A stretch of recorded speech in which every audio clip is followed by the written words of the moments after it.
And he said, God asked me to kill him. I'm going to kill him. I'm going to kill him. And after that, God will rise him back. And will bring him as a reason why. A person even what he is of truth. That is not true. Don't sing.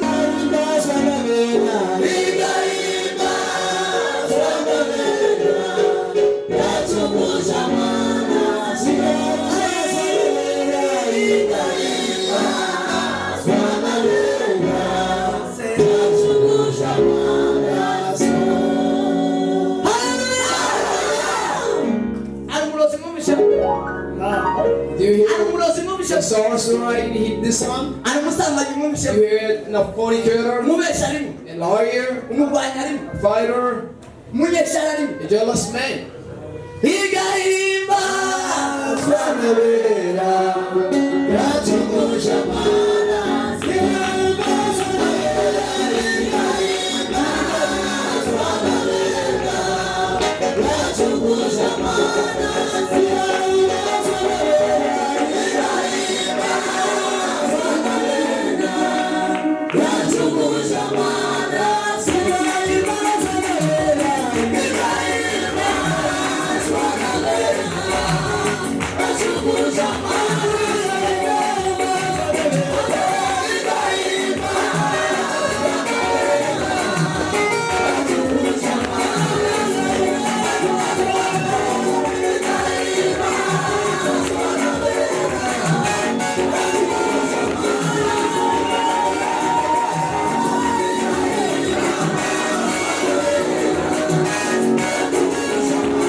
Sent to redeem with his blood. Those who repented and received. They believed in God. They are the praise and worshipers. No singers. No people with good voices. No people redeemed by the blood of Jesus. They are one who worship.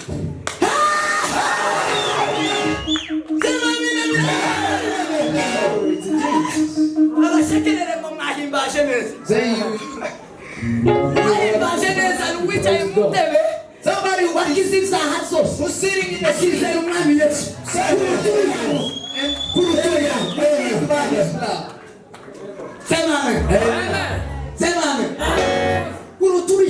more than somebody here.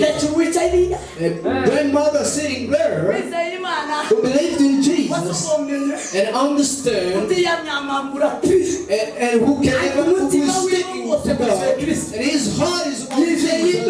He believes in God. He believes in Jesus as the Lord and the Savior of his life. He's the one you worship.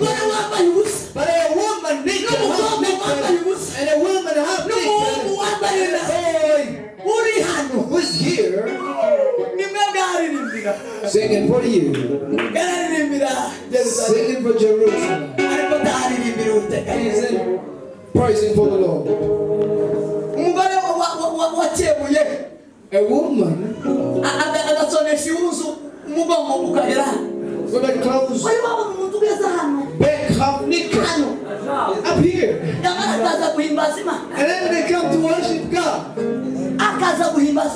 Come to worship God. What kind of God? The Bible said those who worship God, those who worship God and serve the Lord, in order for them to receive the Spirit of God, they should put on the clothes. Things that I cannot say. They should put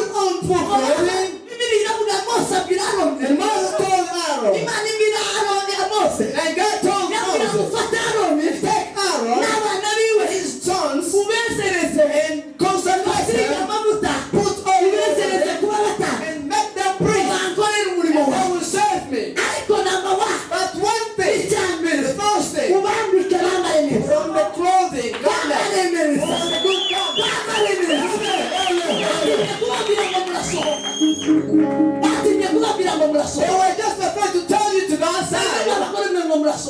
Only to tell you that you should go outside. You're already outside already. Lift up your hands. Amen.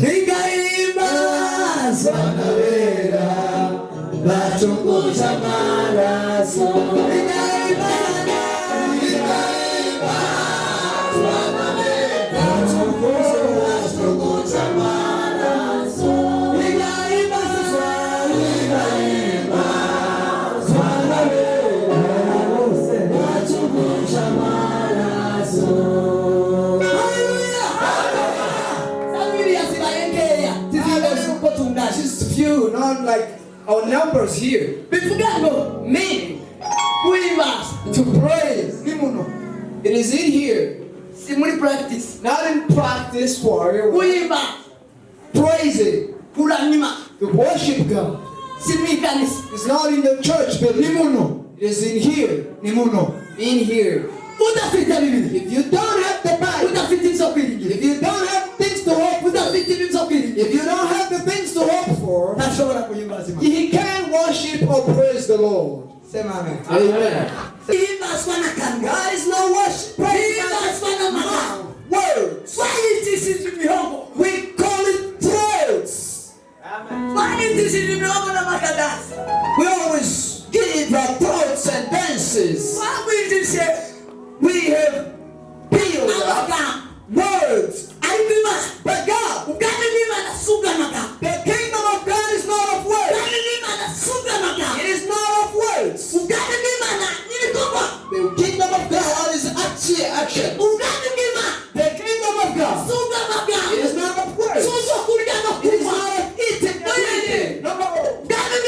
The kingdom of God, it is activity. It is action. It is to understand. Hallelujah. Amen. To praise. It is not the song authored to praise. It is the activity. When you sing when you're working. If you think, do, that's worshiping, praising. Hallelujah. Amen. Praising the Lord. If it was just songs, I was not included. I don't know how to sing. And others like me as well. But praising is activity. It's what you hear. It's what you hear. And after hearing them, they tell you about the news of Jesus and put it to work. Hebrews ibice 10 umurongo wa 37 kugeza kuri 39. turn verse 37 to 39. haracyasigaye igihe gito cyane kandi uzaza azatinda ugiye kuza ntagitinze ariko umukiranutsi wanje azabeshwaho no kwizera w'iki gihe azabeshwaho no kwizera nyamara nasubira inyuma umutima wanje tuzamwishimira umutima w'Imana tuzamwishimira ariko twebweho tidufite gusubira inyuma ngo turimbuke tubifite kugira ngo dusubire inyuma ngo tuzarimbuke ahubwo dufite kwizera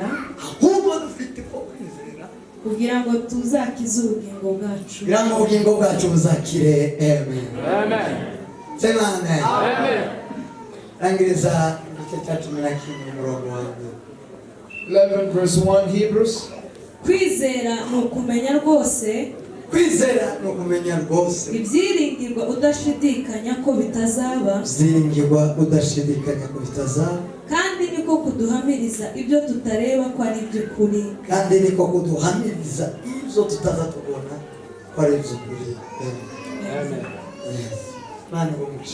Hebrews 10:37 to 39.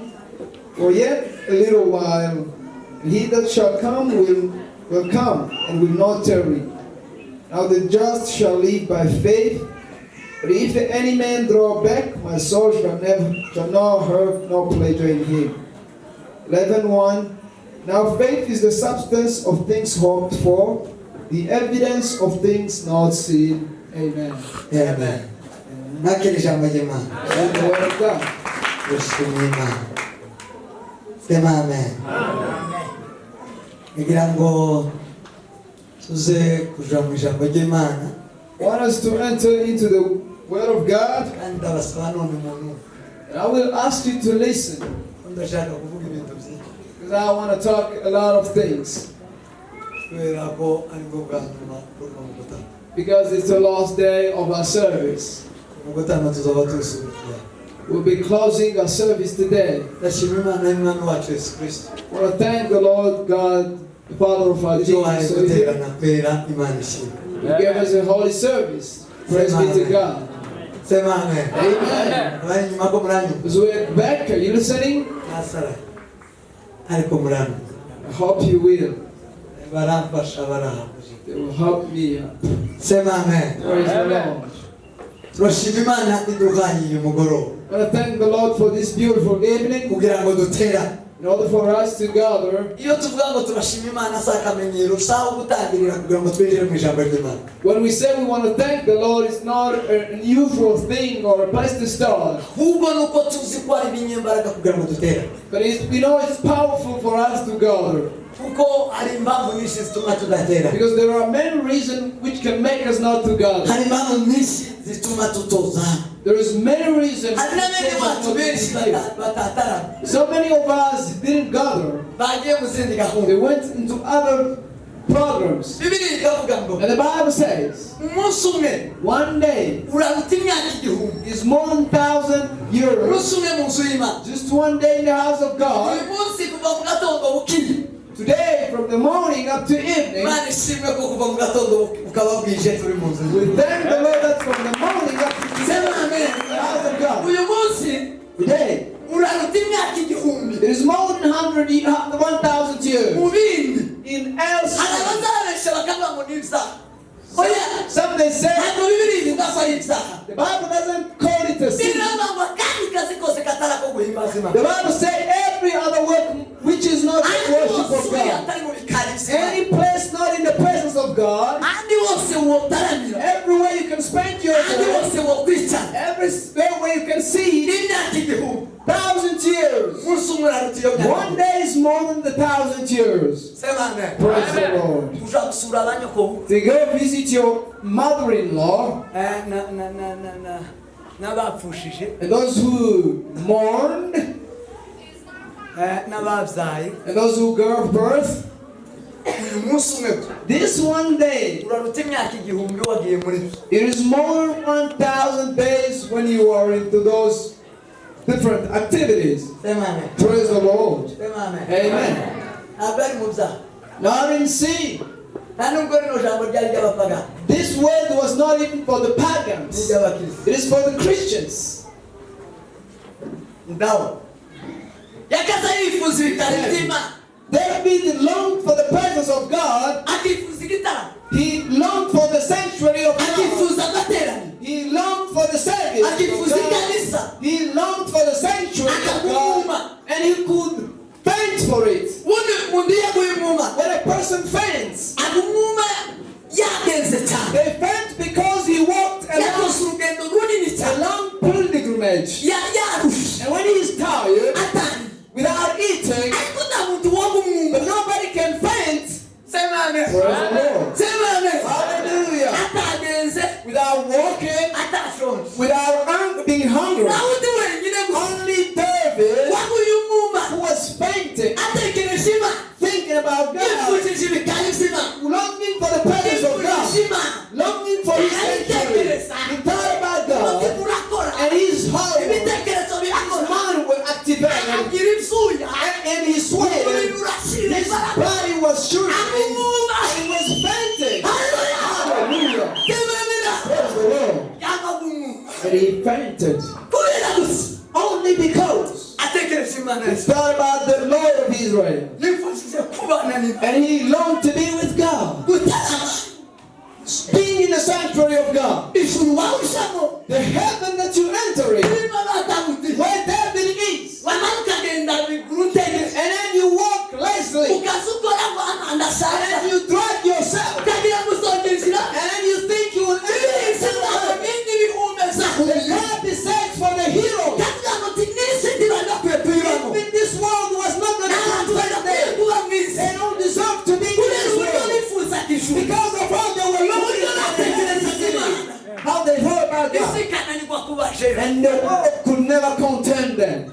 Amen. And the world could never contend them. They're not just simple men to be found. No. Now seems to be shown, exposed. Clusters of cherries and water. No. No seeds and water. No pasteurized cows. The way. No, the mothering.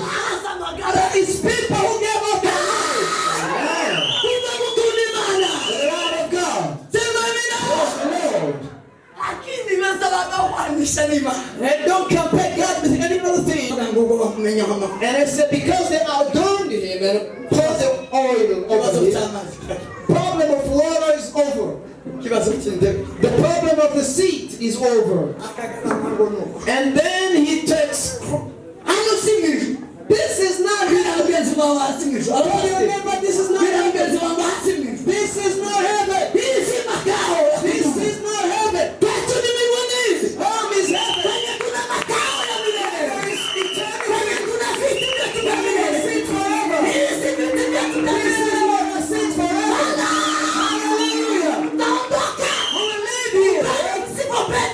Whether you like it or not, you will live. You will live for sure.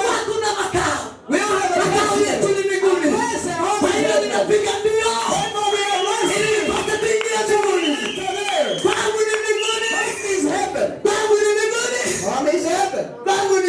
home is heaven. Home is heaven. Home is heaven. Home is heaven. There's no place for us here. We don't have a home here. We don't stay here. We don't know stay here. Why are you comfortable? How are you comfortable? How are you comfortable? I'll tell you as an apostle. I'm an apostle of God. Somebody who when the reproof of the church, I want to talk as an apostle today. There are all my pastors here. I want to tell you how. And you as well. Because of the anointing. I want to tell it to you. Amen. Hallelujah. Lift up your hands up. Praise to the Lord.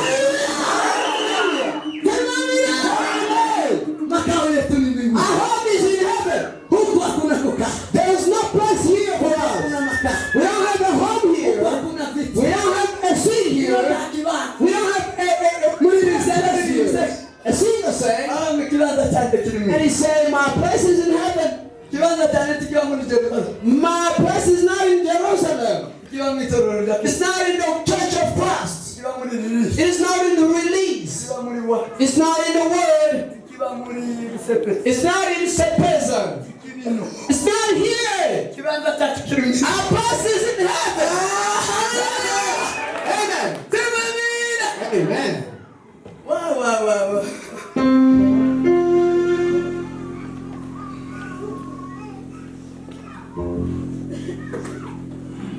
Sema amen. Amen. Atukuzwe Mwokozi. Praise the Lord. Ahimidiwe Bwana wetu. Praise God. Are you here? Are you following? Listen. It's already started. I want to tell you about worship and praise and I'll give you some advice. I want you to stop watching the building, the temple, all us. We show you the kingdom of God. Amen. Hallelujah. We're going in the kingdom of heaven. Home is heaven. The kingdom. The kingdom. Amen.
How are you satisfied with here? How are you satisfied? How are you comfortable? We don't satisfy here. Amen.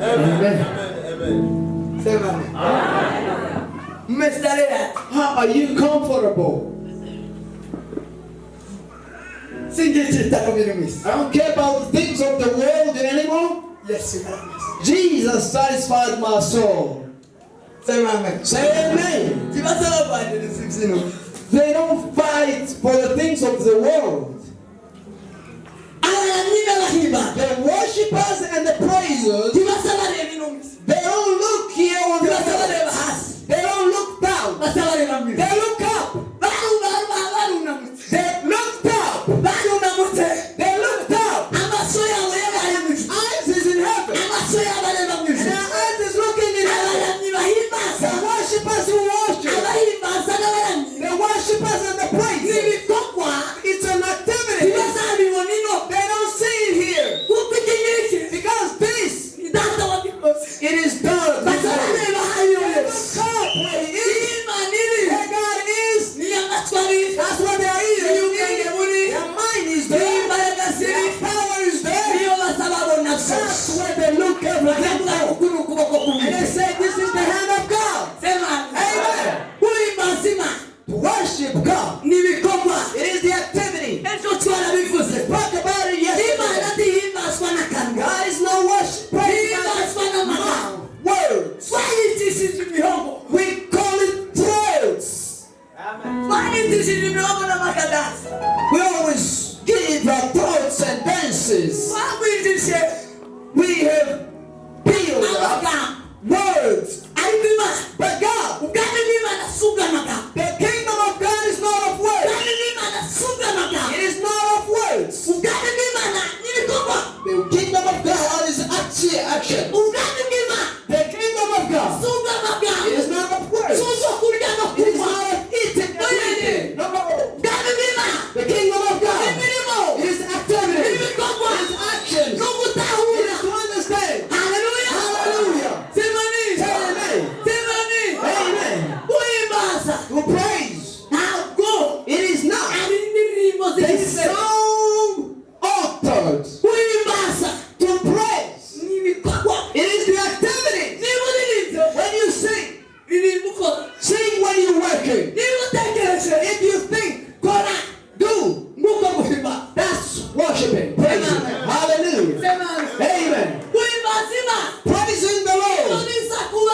Imana. That is not received by God. Sema amen. Hallelujah. Sema amen. Amen. Atukuzwe Mungu. Praise the Lord. Ahimidiwe Bwana. Hallelujah.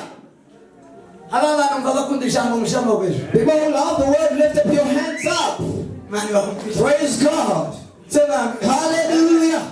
Kuimba. To praise. Mw'ijambo rimwe. In one word, Yitwa kwizera. it is faith. Bwira mugenzi wangu kuhimbaza no kwizera. Tell your neighbor, praise is faith. Praise is faith. Kuhimba. Praise.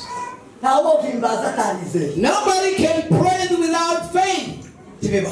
It is impossible. Tibiba. It is impossible. Abahimbazi n'abara. The praisers and worshippers, Nabize. they are the people who believe. Nabize imami. They are the people who believe in Jesus Christ. Tubona uyu munsi. You see that today, Wari umunsi utokwinjiramo umurozi. it was a day which should never have part of it. Yinjiramo umusambanyi. A fornicator, Yinjiramo umubeshi. a lawyer, Yinjiramo umunyeshari. a jealous person, Yinjiramo umutukana. an insulting person, Yinjiramo umugwanyi. and a fighting person, Yinjiramo umugambanyi. a gossip, a betrayal person. Wari umunsi w'abizeye. It was a day for the believers. Bamara bagera hano. And when they get here, Bakazana imikino. they bring Bakazana amafaranga. the money, Bakazana imbaraga. the strength, Bakavuga ngo wamana. and they say, God, Urakwiriye. you deserve it. Ibinzose. All of Ni it. wowe. It's you. Ibinzose. All of this. N'amaboko yawe. It's your hand. N'imbaraga It's zawe. your power. Tukaramya. And we worship, Isi ikabikira. and the world will be healed. Sema amen. Amen. Imana ikabikira buri juru. The God will open heaven, Ikabimanuka n'abayo. and the heaven will come with his hosts Ikabimanuka n'abamarayika. and with angels, Bakame bazi igicu kikama gikwira mu. and the cloud will fill here. Umunsi bahimbaza. The day they worship, Mu rusengero rwa Salomo umunsi bataha. the place in the temple of Solomon he built it. Ntawaza winjira ari gutyo. Nobody could enter empty-handed. How? Karaja. Where was he going? Abaje. Where was he going? Abaje. Where? Abaje. Where? Idi yari crusade. This is not a crusade. Ari umusambanyi n'umurozi n'umwicanyi n'umugizi wa nabi uri muno.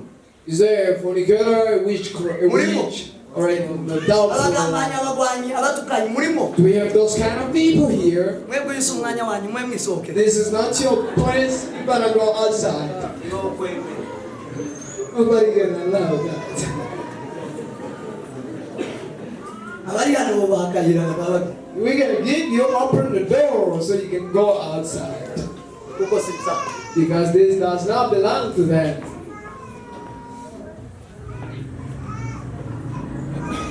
Gahimbazwa n'abera.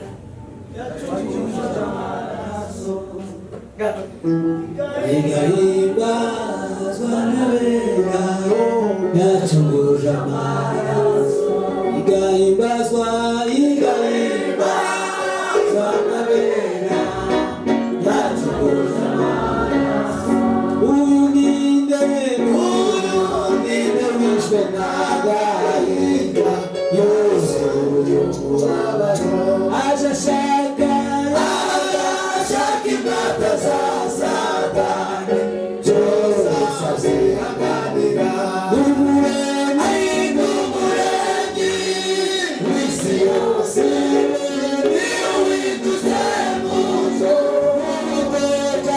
Uwiteka wiringira urutare rudashira. Uwiteka wiringira urutare rudashira. Igahimbazwa n'abera. Igahimbazwa n'abera yacunguje amaraso. Igahimbazwa n'abera yacunguje amaraso. Ari umurozi mubisha. Do you Ari hear umurozi mubisha. the sorcerer in this song? Ari umusambanyi mubisha. You hear a fornicator, Umubesha arimo. a lawyer, Umugwanyi arimo. a fighter, Umunyeshari arimo. a jealous man.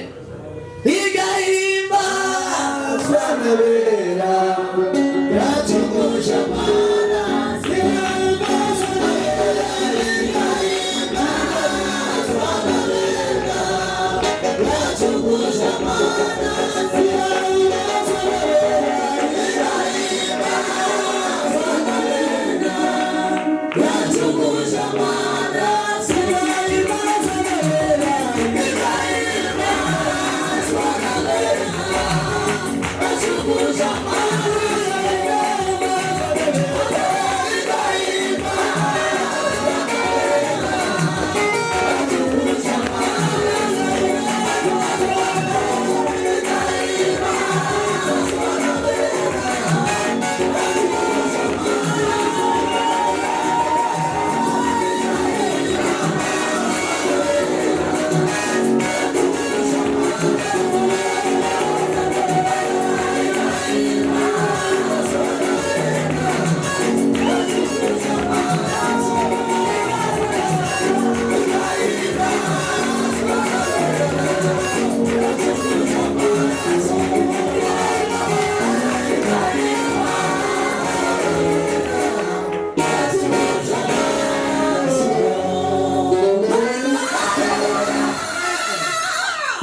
Praised by the holy people, sent to redeem with his blood. Those who repented and received, they believed in God. They are the praise and worshipers, no singers, no people with good voices, no people redeemed by the blood of Jesus. Those are one who worship.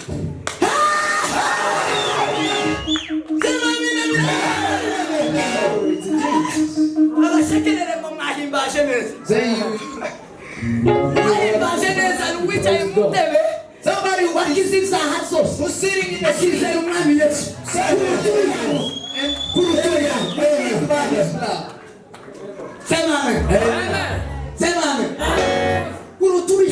more than somebody here. A grandmother sitting there who believed in Jesus and understood and who is sticking to God. And his heart is on Jesus. He believes in God. He believes in Jesus as the Lord and the Savior of his life. He's the one you worship. But a woman needs and a woman has who's here singing for you, singing for Jerusalem, praising for the Lord. A woman with a clothes back half naked up here, and then they come to worship God. Come to worship God. What kind of God? The Bible said those who worship God, those who worship God and serve the Lord, in order for them to receive the Spirit of God, they should put on the clothes. Things that I cannot say. They should put on for clothing.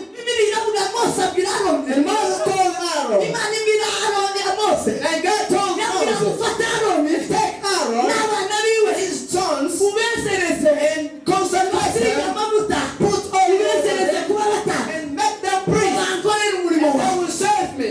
But one thing, the first thing, from the clothing, garment, from the good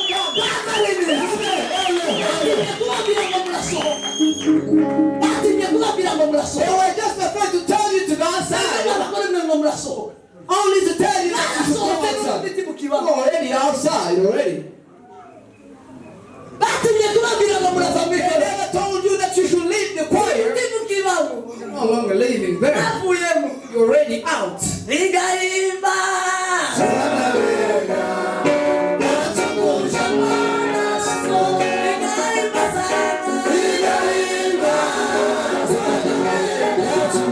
That's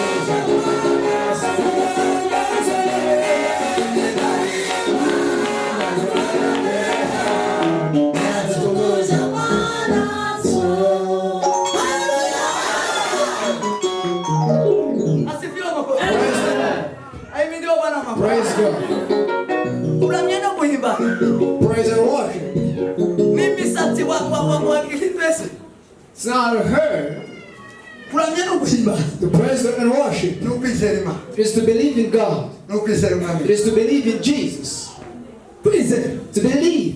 Barakuvuze. We spoke about it yesterday. Shaka kusingira hatoya maze kabwira makuru make. Just want to tell you a little bit. Bendarangije.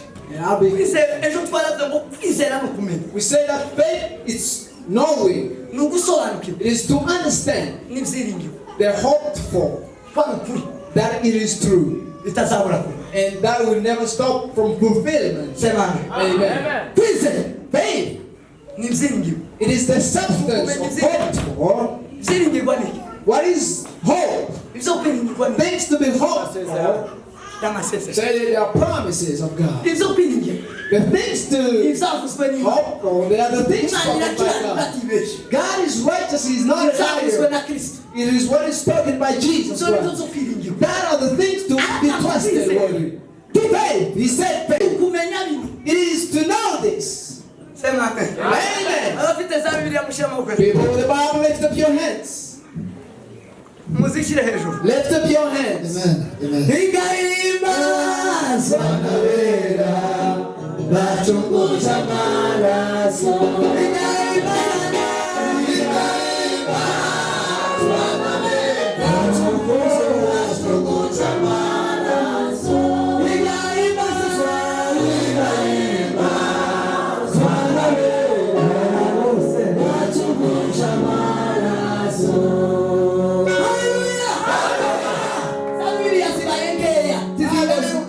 Just few, not like our numbers here. Meaning to praise. It is in here. Si muri practice. Not in practice for Kuimba. praising. Kuramya. To worship God.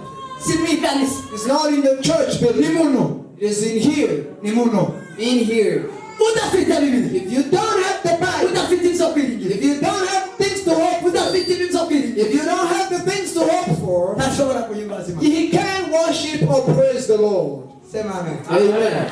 Sema amen. Amen. Tizera bino. If you don't believe this, Ntashobora kuhimbaza Imana. the one who doesn't, he can't praise the Lord. Sema amen. Amen. Bwana sifa. Bwana sifa. Praise God. Muno habamo amasezerano. Do we have promises in here? Abamo. All of them? Abamo. Many. Nayo ugomba kumenya. Those are the one you need to know. Ukabona kwizera. And then you believe. Kwizera kusanwa. Faith comes No kumva ijambo ry'Imana. by hearing the word of God. Kwizera. Faith Kusanwa no kumva. comes by hearing. Kandi kumva iki? And hearing what? Ijambo rya The Kristo. word of God. Sema amen. Hallelujah. Utagize kuno kwizera. If you don't have this kind of faith, Ushobora kuhimbaza Imana. you can't worship or praise the Lord. Sema amen. Amen. Kwizera ka. Faith again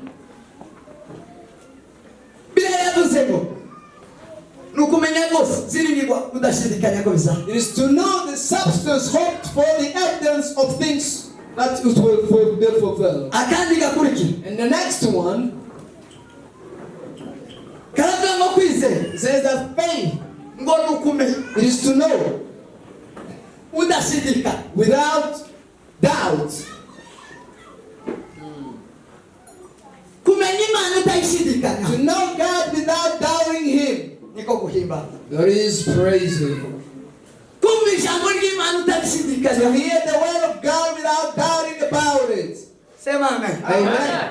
Sema amen. Hallelujah. Gushidikanya Doubt, ni umutima wa shitani. it is the heart of the devil. N'imbaraga It z'umwijima. is the power of darkness. Gushidikanya Doubt, ni adui wo it kwizera. is the enemy of faith. Gushidikanya Doubt, ni ukuvuga ngo tuzi Imana. it is to say that you don't know God. Aya makuru si ukuri. It is to say that this information is false. Kuvuga ngo And the Bible says ibi byanditswe byera all the scriptures zahumetswe n'itabasha kubera. are inspired by God who cannot Zose ni lie. ukuri. And all is true. Sema amen. Hallelujah. Iyo habayeho gushidikanya. When there is doubt, therefore, Iyo bivuga ko bibi bitari it ukuri. means it's not the truth. Iyo umuntu akigenda n'amashaka. The person is still walking with doubt. Yiyohera ngo yihe Imana nk'umusozi and doesn't give to God fully, that person can never please God. That person can never please God. He cannot praise. Because praise, it is to give totally to God without doubting. Amen. Amen. Without doubt. Don't doubt this. In order for you to be true worshippers and great praisers. Hallelujah. Praise the Lord. Praise the Lord. Faith. It is to know. It is to receive things which are not seen, things that you cannot see, and you make it as if they are. Praise the Lord. Amen. Faith. It is to take things that you can't see and you make them as if they are. You make them reality. And you know it's reality. Things that can never be conceived by our minds. Things that our mind cannot conceive. Things that we won't say this and that. Things which is not in there. Eyes can never see. The limited eyes of Africans are white people. The eyes that cannot see.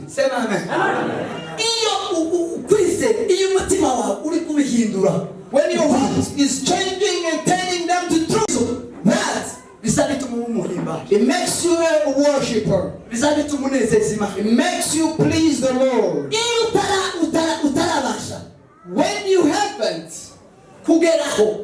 you haven't reached there to capture things that are not seen and make it a reality, you can't please the Lord. You can't worship God. Therefore, when we worship God, we don't please ourselves. That's why we give our own stuff. When we worship God, we're pleasing God. Amen. Hallelujah. Pleasing God is now comforting and pleasing. It is to please Him. That's worship. Amen. Hallelujah. Praising God. It is to please the Lord. In order for us to please God, it is time where faith testify that what we don't see is true. When we have a heart that testifies that what we don't see is true, that is faith that praises God. Amen. Hallelujah. Faith. Job had it. And when he was in trouble, and he was sick, and all kids died, and his cattle vanished. And then he went on, and he hoped to God. One day his wife told him, and said, "What is remaining? Who are you still? Everything is vanquished. Your body is also vanquished. Where are you? What are you standing on, Job? Let me tell you, it's up to God, and then die. Nothing else is remaining." What did Job answer? Job told her, "You spoke as a foolish woman." And he said, "My righteousness, I'm carrying it on." Hallelujah. The righteousness of mine, I can't leave it. I'm holding on to it. And I will hold it. And I will go with it in the grave. I'm going to sleep with it in the dust. Because I have hope. I have a heart telling me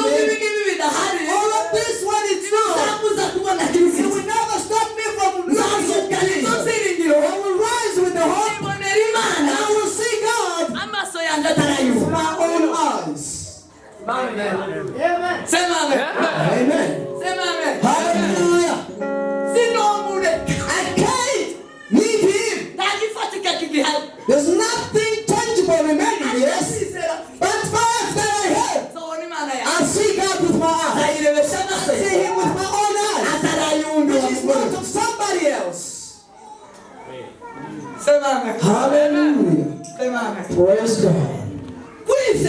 Pain. It convinces us that things that we don't see reverence, which is true. Hallelujah. Amen. Jesus will come. Jesus is coming. Jesus is coming. Jesus is coming. Even though we are like this, Jesus is coming. Jesus is coming. Jesus is coming. Jesus is coming. It's true, he's coming. He's coming. Even if it's like this, Jesus is coming. Jesus is coming. Amen. Jesus is coming. Others not tangible. Others not conceptual. Others not receivable. Although we cannot but it's true, he is. Jesus is coming. Woo! He's coming. Jesus is coming.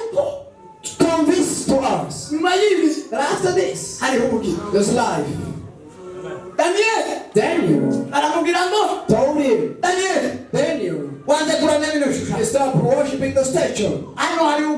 There is a band of lion here. In a very small moment they should throw you in. And Daniel told him, there's no problem. There's no problem.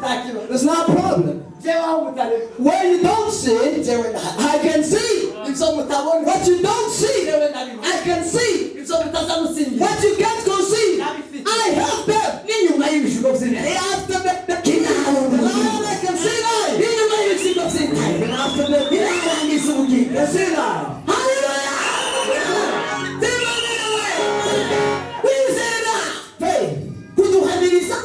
Testifies to us what we don't see.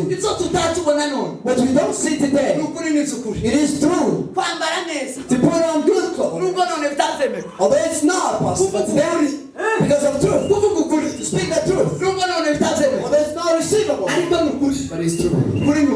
The truth is the truth. It passes through the fire, and it can never bend.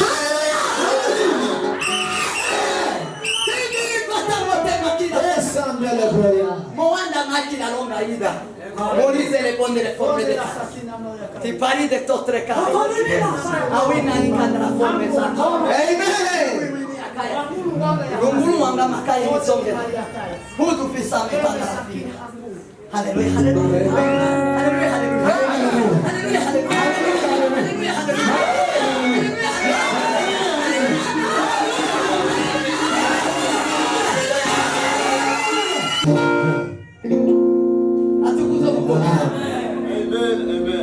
Hallelujah. Faith.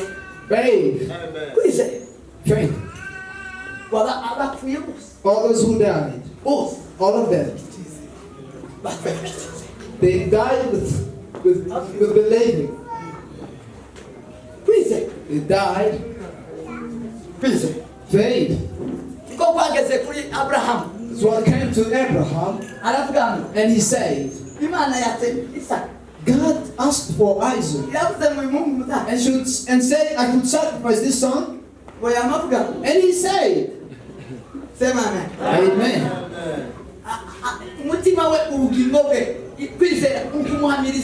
And he testified to him that God will bring him back as the risen one. God will bring him as a reason one. And he said, God asked me to kill him. I'm going to kill him. I'm going to kill him. And after that, God will rise him back and will bring him as a reason one. A person, even when he is so true, that is not true. Don't see All right. Yeah. Okay.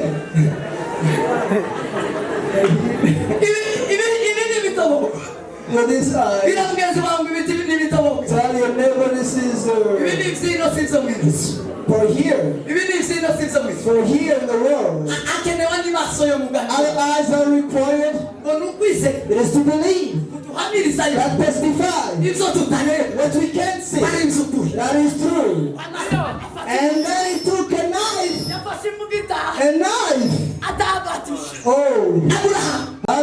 Took a knife. And so I'm going to swear to him. Oh, hallelujah. The angel came and said, Abraham. Stop right there. Don't do anything to yourself. Turn around. So he said, go and shoot.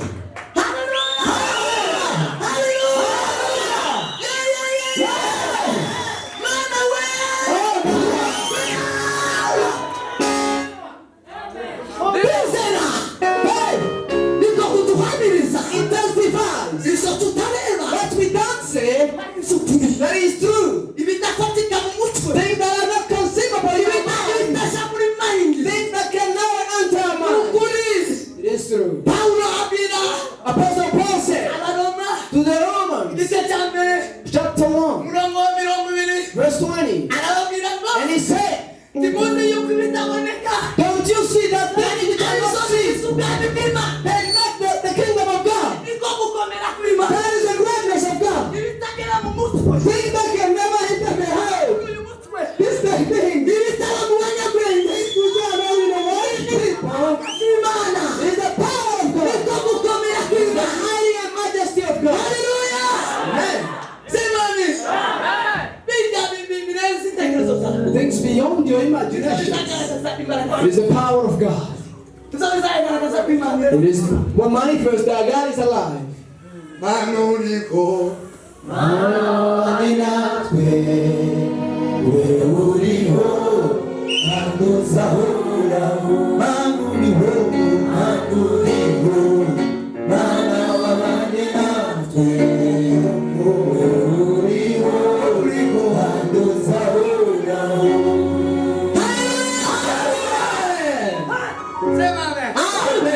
Amen. God is alive. Remember, God is alive.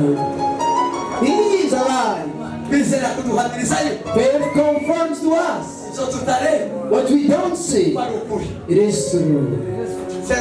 Amen. Wow, thank you. And it's true. When you see things that you don't understand, the thing is not alive. It is alive. The things which are alive, it is made by things which are not seen.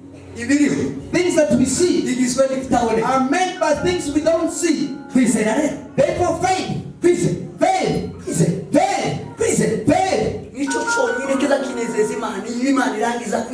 is the only thing that pleases the Lord. That's therefore praise. To praise God. Nothing else praises the Lord. It is the faith in the heart. When God sees faith in the heart, when God sees faith in the heart, He is pleased by the person. Hallelujah. And He already without saying, come forward, and He will be praising. And God will say, this is my son. That faith is of the saints of God. Amen. The Christians, those who are saved, those who left sin, those who get themselves to God, they live in that lifestyle. They are in that lifestyle. The Bible says the time is just small. Amen. Time is at the end. Saints shall read my faith. The singer sang, Everything will pass away. But my joy will remain. My joy will remain. Although everything will be passed away. Everything is passing. But the Christians, they live by faith. The word of Psalm says, if the foundation are broken, if the foundation is broken, if you are righteous, and the foundation will be destroyed. If foundation are destroyed, things that you don't know, if things you don't plan happen, how will a righteous man survive? He lives by faith. Amen. Amen. Faith. It is life of a Christian. Faith. It is the power, the energy of inherent faith of Christian. When it's impossible, when it's getting hard, when things are getting destroyed, when things are collapsing, those who believe, the righteous, they live by faith. They live by faith. They live in things which are unseen. They see things which cannot be seen. But things which we can see is vibrating. And life is not stopping to them. Life is not over. They will see things which are not seen. And they live into them.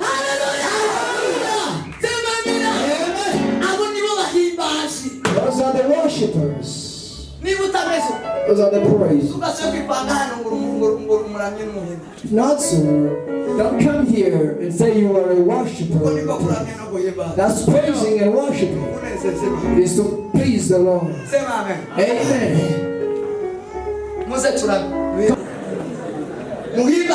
Praise. If you were worshippers, this is not praising and worshiping. This is worship. It's not the word of God.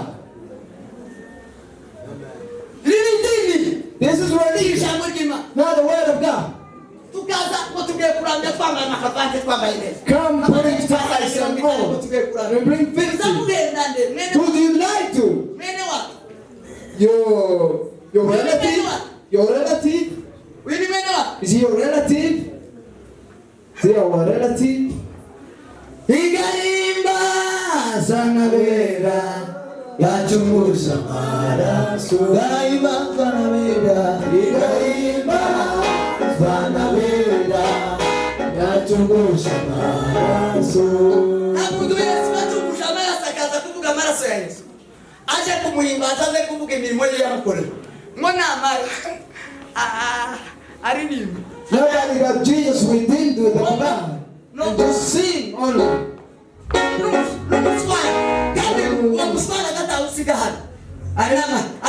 the handkerchief,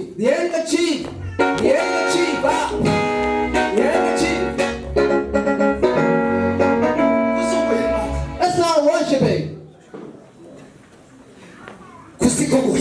This is not the kind of worship. Worship is to believe that you are redeemed by Jesus. Redeemed by the King Jesus. Bought you the blood. We can't compare anything with that.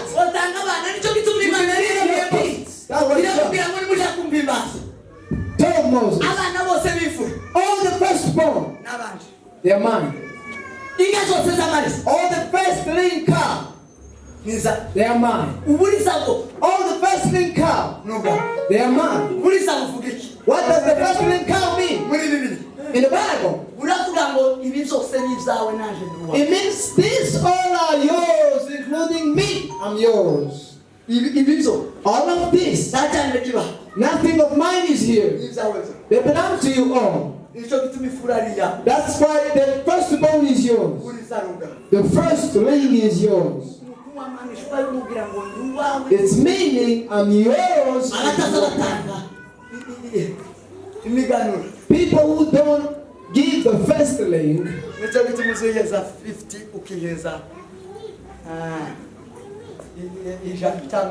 that's why you give to God 50 and you give yourself 100 or thousands. Narangije kuimba. Are you done to worship? Narangije kuimba. Are you done?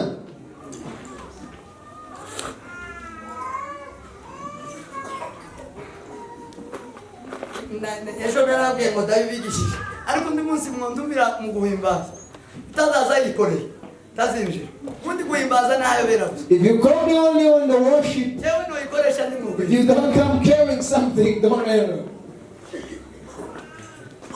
Nikoresheje kibibiliya. Nikoresheje kibibiliya. If we use it as it is in the Bible, Mbonye muno benshi tiboba. many cannot leave. Nogenda ku kabungu. You can go to Cyangwa play kuri catch. soccer Cyangwa kuri catch. or WW. Indirimbo zoba nkeha. Sing songs can be just few. Hobura baza kuzi. People can make Muzi ko twitegura. Kuramya no guhimbaza tukaja kugura amahuzu. Amale tukayisanira umuhogo. when we're getting ready to worship, we go buy clothing Even and one with our clothes. Iravuga. The Bible says, Mutima utisera Imana. a heart which does not believe in God, Iyo uririmba cyangwa uvuga. when it sings or talks, Gusakuza k'umurimbo. it is noisy to God as a symbol, Wawe uvuga ibitari. speaking what is not.